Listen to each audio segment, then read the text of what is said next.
Welcome back, fellow shop rats. Today it's Talk About It Tuesday, and we're going to talk about time management. Let's watch the show intro. See you in 5, not 4, not 3, not 2, not 1, but 5 seconds. I'm Mike.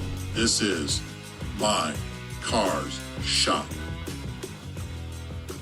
If you've been around the channel for any length of time at all, then you know that we have like 10 different projects that we're juggling, plus a bunch of other stuff, and plus another couple YouTube channels that we do, and I do own a business and work a full-time job, and there's just a lot of stuff going on in my life. And it's funny is people say, wow, you're such a busy guy, and yet I do spend a lot of time just laying on the couch relaxing, watching TV also. So, it's not maybe what it all appears, but I try to work very efficiently and maximize the usage of my time. I'm trying to get as much bang for the buck as I can. It's taken me a lot of time to let go of this perfectionistic mindset that if I'm going to work on a project, I have to block out big chunks of time in order to do that. Now, yes, there are times it does take big chunks of time to accomplish things, but most of the time, that's not totally true.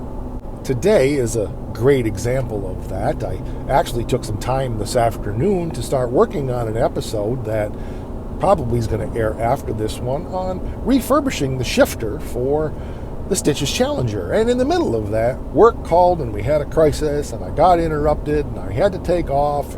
I had employee issues and I wasn't a very happy camper, to say the least. But that's what you sign up for when you own a business, and the buck always stops here. When an employee decides he's not going to do his job for whatever reason, then the only way to compensate is to step up to the plate and take care of it. And, well, some of the work I can't do because I don't know how, but in this case it was a business-related matter, a technology issue in our own company, and we'll just leave it at that. So I had to go and handwrite some checks, is what I'm saying, because today's payday, and like I said, I'm not a happy camper, but that's the way it is. That's neither here nor there, but my point is, I was taking just an hour or two today to maximize a little bit of time on a Friday afternoon, because it's usually quiet, to do an episode, and got interrupted in the middle of that. After I got done having my temper tantrum, because I kind of did. Pretty chill most of the time, but there are some things I just get a little worked up about. I'm sure you can relate. Anyway, after I got done with that, I had a half an hour to cool down driving into the office to take care of things, and now I'm on my way home, and I thought, okay, this day has gone a different way than I expected. Let's do a Talk About It Tuesday on time management and how we can move forward on projects even when we don't have a lot of time. And so we're still going home to finish that episode, but I thought this is a great opportunity, because I have a half an hour here, to spend some time and do a Talk About It Tuesday on how we continue to move forward on things, like doing a YouTube channel when interruptions happen and filming episodes or doing projects. Half the time, my biggest struggle is headspace. Figuring out what it is that I have the time, resources, energy, mental capacity, money, whatever to do. Like I need to be finishing that paint job on that $500 Can We Paint This Truck job. But today I just didn't have the few hours that I'm going to need to do that. I plan to work on that one tomorrow. But I thought, what's something that would be just a fun, relaxing little project to work on?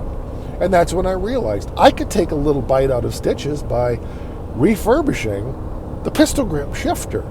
Well, I mean, to me, I'm excited about doing that. So we'll spend an hour or two without this interruption, and we'll get that job done. And there are all kinds of little things you can do on projects if you don't focus on this massive thing that needs to be done and say, you know what? No, I'm not even working on the doors right now, but those door handles need to be cleaned up, or there's a spot over there that I could probably just take a grinder and get that rust dealt with so I can see what I need to do there when I get to that point. Or maybe we could just take a little minute and cut this part out of the floor that I'm going to need to replace, even though I don't have time to put the new floor pan in, or I don't have the money to purchase that part yet, or I haven't had the time to make that part. My point is, time management is all about, I've got a little window.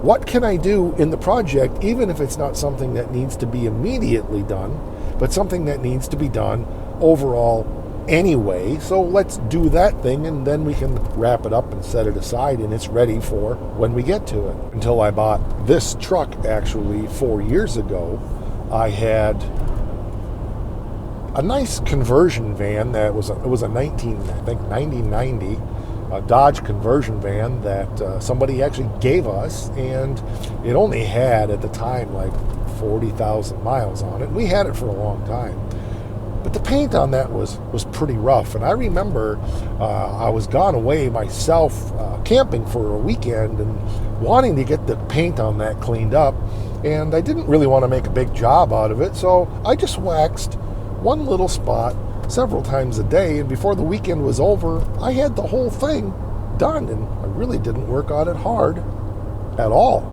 To me, time management isn't about managing and utilizing to maximum capacity every single minute of the day. That gets really boring and exhausting to me.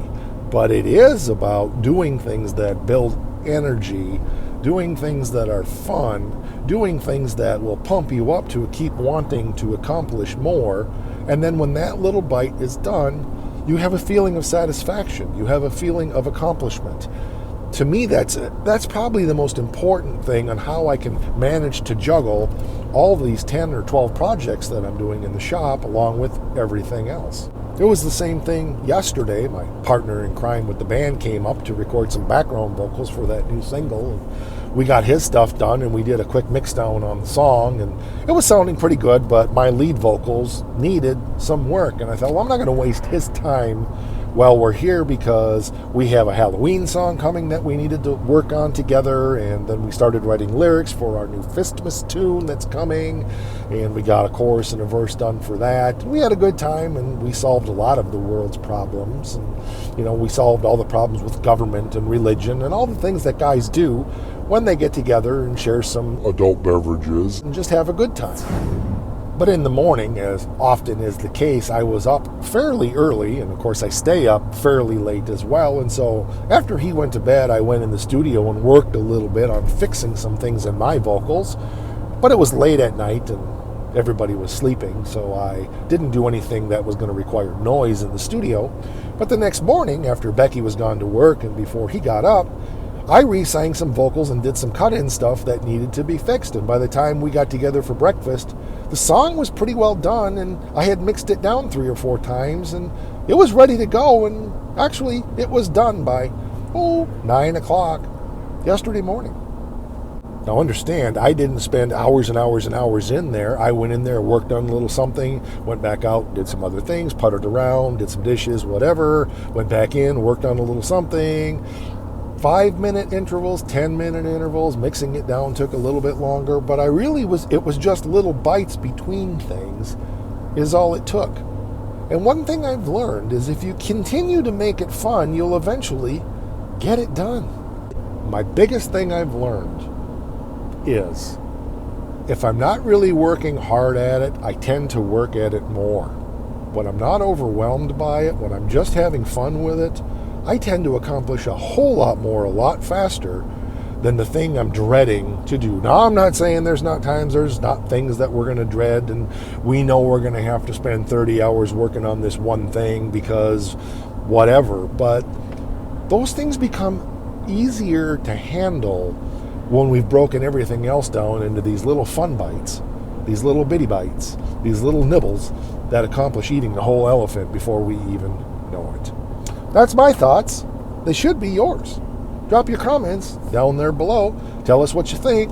I know some of you have written to me and said that the Take a Bite philosophy has really transformed the way that you do things, and you don't feel nearly as overwhelmed. I love hearing those testimonies. It really encourages me to just keep doing what I do. So I'll keep playing my piano and singing my little song and melting that metal and grinding those sparks and doing the stuff that I do. We'll catch you on the next one. Rock!